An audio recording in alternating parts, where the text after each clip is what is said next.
We're going to talk about throwing flowers on the wheel head. Did you know you could throw flowers on your wheel? It's a fantastic practice.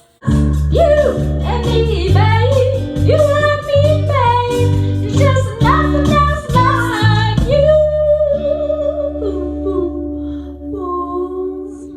We're ready to go. You can get practice learning how to throw off the hump if that's something that is appealing to you. You can also get practice centering a large amount of clay. This is just 3 pounds, but you gotta be able to center 3 before you can center 4, before you can center 5, etc., etc., etc. And so I can work with this as much as I want to work with it, but it doesn't have to be centered at the end of the day. All I gotta have centered is this top part, which is easy to do. And then lastly, while you're practicing those things, you end up with little trinket dishes and things that, you know, you can sell. They're not things you gotta throw away and reclaim because you're not good enough at throwing off the hump yet. The first and easiest method is just to take 2 fingers of one hand and 1 finger on the other hand and push. Like you have a little spout right there. And then push all the way around the pot. And depending on how deep you go, that will be how many petals you end up with. And this one's kind of huge, right? That's okay. I can adjust these others to get what I'm looking for. And that's a great little flower shape. I could cut that off at this point, or I could go a little bit further and just take 1 finger of one hand as I hold this and push in. And when I do that, push in from the bottom up, all the way around the pot.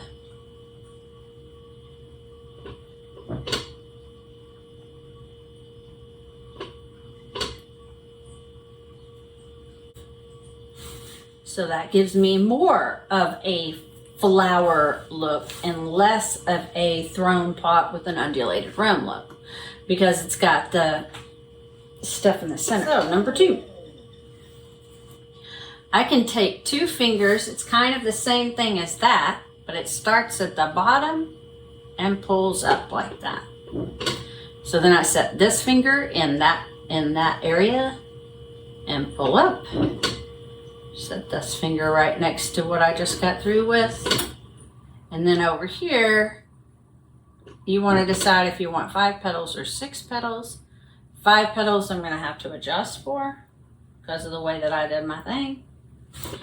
This probably wanted to be 6 petals and I made it 5. But you can kind of see how if you're good enough, you'll end up with something like that. I'm not all that good. The other thing though that you can do with this is collar this in. And you're like, Emily, you just ruined your flower. But watch what happens when I pull it out again. So, all right, room for my finger.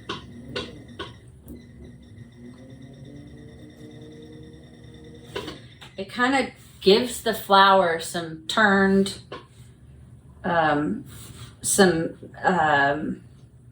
movement in the petal so that it looks like this is on top of this petal. This is on top of this petal. This is on top of that petal. Kind of gives the effect that the petals are layered similar to the way that they would be in nature. And all I have to do is come in here and kind of help with that motion. Let me cut this off, you'll be able to see it better. See, it's almost like a hibiscus because you have that twist in there. Look at you, you're pretty. So this is going to be more like a tulip. I've got a nice thick rim here at the top. And I'm going to lay it back and pull it out.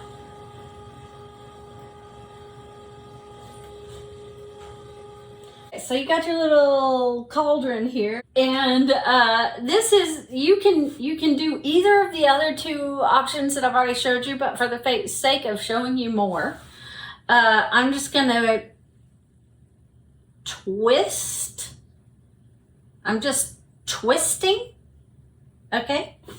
And then I'm turning my wheel, and I'm gonna put my thumb right where the last petal was done. So I'm going to put my thumb here and twist again. And I'm going to put my thumb here and twist again.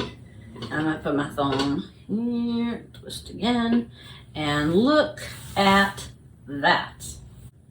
Now, we can put little divots in the middle of these petals to kind of give them a little bit of extra movement, if you want a little extra movement there. I like that. Doesn't really look like a tulip because it's too fat. Okay, we're gonna call you in, little tulip.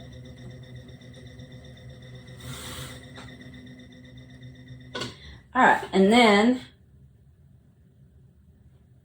to really get a good tulip look, I'm going to push up from the bottom on all 4 of those little petals. And look at that. That is adorable. All right, this one has a really thin bottom. I just cut it off too small. But that's okay. If you cut through the bottom when you're doing off the hump work, cute, super fun. If you cut through the bottom while you're doing off the hump work, just attach a new bottom. Roll out some clay in a little slab, attach a new bottom. Don't throw out the baby with the bathwater. But that is super cute little tulip right there. And I can embellish this later. I can put a coil here and really make the petals stand out, all sorts of things. But nothing wrong with it the way it is. Either. Depending on, how far I want to take it. To get something like the middle of daffodil or something like that, you're going to want to make, a little shot glass, and then get a nice thin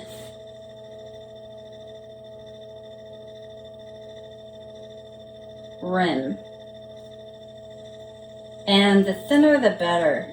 And that is counterintuitive to everything you've ever been taught about throwing, but you want that ruffle when you're doing the center of a daffodil.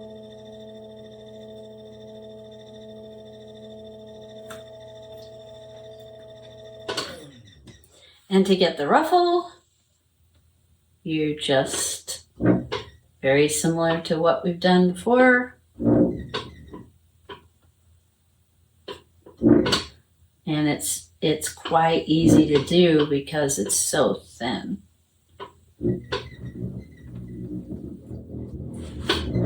And then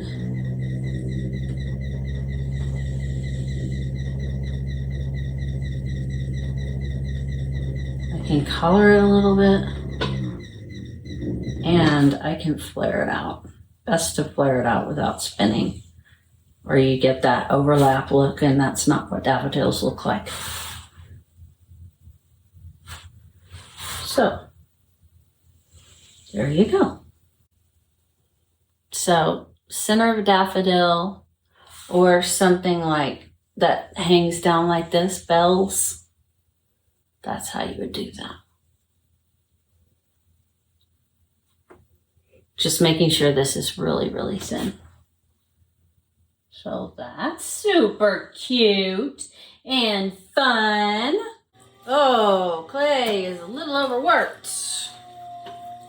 That is one thing that I have not figured out how to do on the wheel, is keep the clay at the bottom when you're at the bottom of the hump from getting overworked from the amount of water that I'm putting at the top of the hump. If I want to make like basically a little plate here, I can use any one of the techniques that we've already talked about.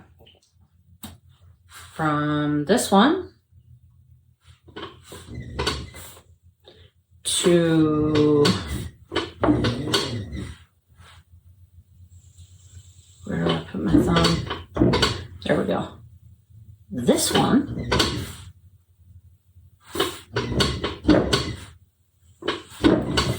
Now be nice.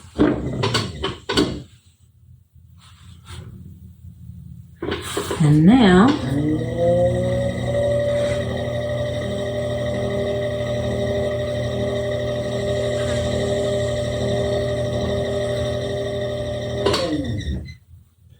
I have a necklace or an embellishment to go on the outside of something, which is kind of cool. So I was throwing some flower pots the other day and things went wrong quickly. And then I had a small bowl with a hole in the bottom of it. And I thought, what if I turned it upside down and made it so that a fairy house could sit on the bottom of that? And then I would have a place to put a fairy house in box. So let's go see about doing that. Today I was working on my fairy house platforms, but the way I did this, see, you can pass through, so a post-it will fit in there, but anything bigger is going to fall out. So you can roll up a big piece of paper and you've got fairy mail. Fairy mail. So I got this the other day, and it will go in here like this. So light bulb, and then fairy house equals night light. Yes!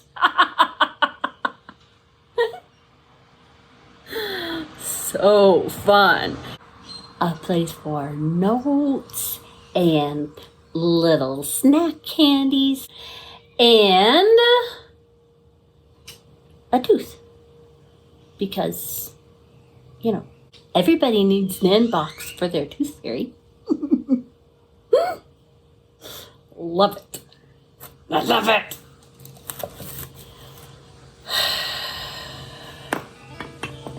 I love it.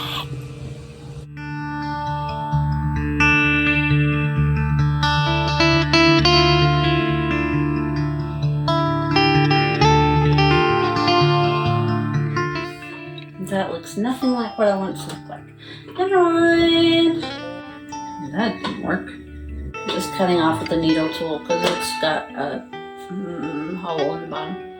I can manipulate these petals a little bit more even after it's leather hard, or right now, since that seems to be what I'm doing. I don't know, you're going, Emily, that does not look like a tulip. It looks like a spittoon. Yeah. It does. That helps with centering large pieces of clay. That's, or throwing them off of the wheel head, one or the other.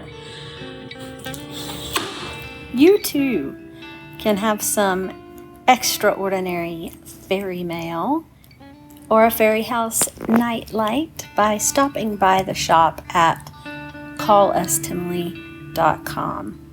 While you're there, make sure you sign up for emails so you'll be the first to know when new products drop. Thanks for coming, everybody. Have a great week.